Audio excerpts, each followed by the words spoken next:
અંકલેશ્વર શહેર એ ડિવિઝન પોલીસને દીવા રોડ પર આવેલ ઓરેન્જ સિટી નજીકથી શંકાસ્પદ ગાડી ઝડપાવવાની સફળ કામગીરી મળી છે. હુકમના આધારે જૂના બોરભાટા બેટ ગામની સીમમાં બુલેટ ટ્રેનના કામ માટે લોખંડના સળિયા ભરી લાવવામાં આવી રહ્યા હતા.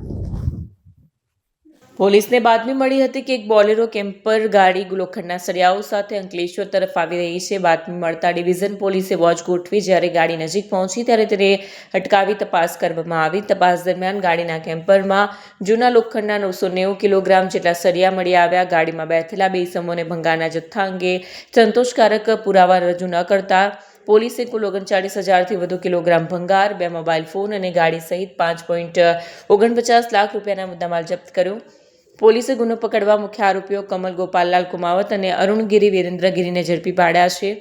બંને મૂળ રાજસ્થાનના શિક્ષર આવ્યા હોવાનું સામે આવ્યું છે. આ ઘટનાથી અંકલેશ્વરમાં ભંગારની તસ્કરી સામે પોલીસના ચુસ્ત અને તત્પર પગલાંનું પ્રદર્શન જોવા મળી રહ્યું છે. વિડીયો જર્નાલિસ્ટ ઇમ્તિયાઝ પઠાણ સાથે સત્યા ટીવી ન્યૂઝ, અંકલેશ્વર.